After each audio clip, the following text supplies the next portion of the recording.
sister was probably like 14, 15, but we got her into the mosh pit. And she had a nosebleed from the mosh pit. But she was just like such a rocker. She was like, all right, like, just wipe it out. Let's go back in. Let's go back in. Like, okay, let's go. But I think her first, actually, I never got a nosebleed from the mosh pit. But my brother got his nose broken. Ooh. And my sister got just a little punch where she was bleeding for a minute. But yeah, I've been lucky with that. That was the best day ever, huh? I just don't understand that. I'm like, no, I'm not jumping in. Dude. I've been to few of them, but I'm always in the corner. I'm like, oh no, I'm not jumping in. Dude, I love it.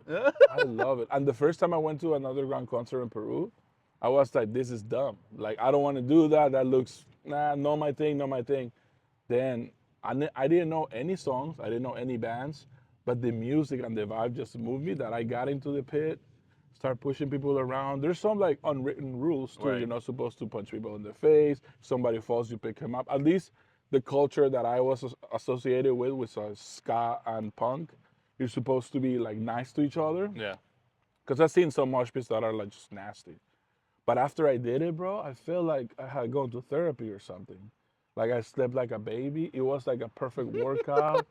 Dude, I started going to concerts just for the mosh pit. Yeah. Yeah, I really got into that. And the first music I started doing in Miami, it was very mosh pit. Like if people weren't in the pit, right, then you're like, this is boring. This is not a real show, you know.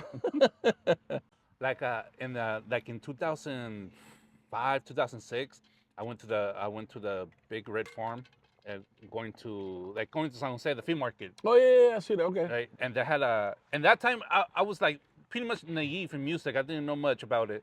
And I went up to the bar, and this guy was selling CDs, like Chicano, like Mexican rappers and all that stuff. I'm like, hey, I'm looking for some music, but I don't know what to get. And he gave me Mr. Capone, and Little Rob, right? But I went home and watched it. But Mr. Capone, he had his CD, plus he has a DVD. Oh. Right? I put the DVD in, and I wanted to go to his concert. Really? Oh yeah. He had so naked girls, like doing this.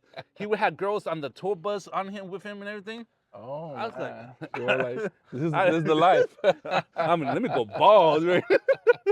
It's Mr. Capone. Mr. Capone. I don't know who that is. He's a gangster rapper in L.A. Okay. Mr. Capone. He's not even Mexican, but he's one of those that grew up with the culture and he fell in love with it. Maybe we should close this episode with a little bit of a tale of one of his songs or something that you like. Oh, man, you put me in a spot. That was years. I can't listen to it right now because I have kids, and you know what I'm saying. It's one of those things. We find ourselves in that, and it's bad. Yeah. Because we just discovered Prof. Maybe 6 months ago. Who's you know Prof? Who Prof? No. This white guy that raps, but his lyrics are very, very crude. Yeah. But my wife loves it, and I love it too. It's really good trap rap music, but it's this skinny white guy. Okay. And his videos are very engaging. I'm gonna send you some stuff, but all of his lyrics are just is like one of the hooks is I'm gonna bury my money, bury my money, bury. And then you have my 5-year-old going around the house. I'm gonna bury my money, bury my money. Like, no, not here. We have banks. And of course, his favorite parts of song is when he gets to say fucking because he's singing. Yeah. He's not just cursing, he's following along. But he saves himself. He's like, no, fuck! Because he wants to say it. Yeah. So, yeah, that happens with the music, yeah. There's a new rapper out. It's called That Mexican OT. Oh, yeah. I just saw an interview with him. That guy sounds fun, but have you heard his story? Yeah. Oh, yeah, His story is crazy, bro. Yeah. Like, you know who interviewed him? Schultz. Did you see the whole thing? Yeah, I saw the whole thing, yeah. That was eye-opening because I saw one video because I'm always like looking what's new in music, what's new music videos just to check it out. And I saw him and I was like, that's okay. But after I heard his interview, I like him more. Like he seems very real, and I like the fact that when he said, "I stopped trying to pretend to be a rapper from here," and he embraced his Mexicanness and started wearing the hat and bringing his own things. Yeah. Being real, you know, being genuine with your shit, that's what propels you, man. Yeah. It's crazy. That makes you stand out. And then you don't need to act it, right? Yeah. Because he was like, I wanted to be like 50 Cent. I wanted to be like this guy, that guy, you know? So cool. It's cool. Yeah. After I saw the interview, and his stories are insane. Yeah. I mean, and you know, the no shame with the cocaine and shit like that too. Like, Yeah, okay. he has a perfect voice. His delivery, his Yeah. style. He got soul. It's he could be He's big, already big. like a Man. megastar. You know what I'm saying? He has that potential. I don't know if because he's so real, sometimes the industry are like, we can't have a guy saying, yeah, cocaine is great. All the rock stars say that. Nah, I guess. You I know, don't know. It's weird. cocaine is a little bit of cocaine doesn't hurt nobody. Okay, Mr. James Brown, all right? Cocaine is a hell of a drug. You know what I'm saying? Wake up the next day with a small dry blood. You know. No, it's not James Brown. Well, James Brown too, but Rick James. Rick That's James. Rick James. Cocaine is a hell of a drug. I'm Rick James, bitch. It's cool. Yeah, you can feel like how real he is. Yeah, and that's cool. Yeah, and you can appreciate that. I think that's what made it for me more like, oh, I like this guy. He's like, I don't love his music. I don't think it's, but he has a nice flow. He can Yeah. rap really good, and he Hell can yeah. sing.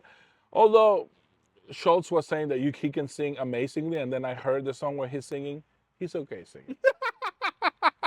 Because you know who can sing amazing? Like Swissley can sing amazing. Oh yeah, yeah. I yeah, can yeah. sing okay, so you Yeah. can't. You know what I'm saying? You know, it's just like being real all Yeah. the way. Yeah. Being real all the way. He cannot. He's not an amazing Yeah. singer, No, but but he he's has. an overall great Yeah. artist. Yeah. He's the kind of no, of course he's not a great singer, but his voice has a soul.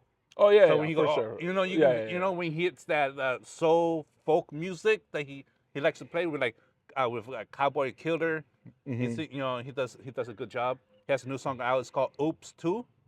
Oh, okay. That's You like that one? yeah, that's money right there. Yeah. What's the one that is?